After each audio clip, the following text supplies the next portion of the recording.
এই ভিপিএনটা খুবই মারাত্মক, খুবই ডেঞ্জারাস। অনেক ভাই বন্ধু রয়েছেন ফেসবুক ব্যবহার করার জন্য আপনারা এই ভিপিএনটা ইউজ করতেছেন। এটা কি আপনারা অনেকে ইউজ করতেছেন? যারা যারা ইউজ করতেছে তাদের ফেসবুক আইডির মধ্যে অনেক সমস্যা দেখা দিচ্ছে। ফেসবুকের পেজ রেস্ট্রিক্টেড হয়ে যাচ্ছে, ফেসবুকের পেজ ডিজেবল হয়ে যাচ্ছে। আবার দেখা যাচ্ছে যে আপনারা এটাকে যদি ইনস্টল করেন, আমার কথাগুলো বুঝে নেবেন। প্রথমত আপনার ডাটাগুলো তারা কানেক্ট করে নিয়ে যাচ্ছে।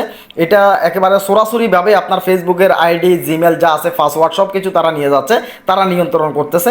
প্রথম যদি আপনি এটাকে ইনস্টল করেন, এরপরে এটাকে আপনারা ডিলিট করে দিবেন। এটাকে ডিলিট করে দেওয়ার পরে আবার ইনস্টল করবেন যদি ফেসবুক ইউজ করতে হয়। কারণ হচ্ছে যদি একটা না যদি ইউজ করা শুরু করেন, তাহলে আপনার মোবাইল ফোনে যা কিছু রয়েছে সমস্ত ডাটা তারা নিয়ে যাচ্ছে। আবার আন্দোলনের ভিডিও যদি আপলোড করেন ফেসবুকের মধ্যে এই ভিপিএন দিয়ে, তাহলে আপনার ফেসবুকের আইডি মনে করতে পারেন যে এটা গায়েব করে দিয়েছে। কারণ এটা সরাসরিভাবে কিন্তু কোনো না কোনো মানুষের নিয়ন্ত্রণ করতেছে যে ফেসবুক দিয়ে কে কি করতেছে না করতেছে, বুঝতে পারছেন? তো এর জন্য আপনারা একটু সচেতন থাকবেন। এটাকে প্রথমে আপনারা ইনস্টল করলে ডিলিট করে দেন, ডিলিট করে দেওয়ার পরে আবার এটাকে ইনস্টল করেন। এরপরে অনেকের দেখা যাচ্ছে টাকা চাচ্ছে, কেউ ব্যবহার করতে পারতেছে না। তবে সবচাইতে ভালো হয় ডিলিট করে এরপরে আবার ইনস্টল করে এটাকে ব্যবহার করেন। না হলে আপনাদের সমস্ত কিছু নিয়ে যাবে তারা, আপনাদের মোবাইল ফোনে যা কিছু আছে সব তারা দেখতে পাবে।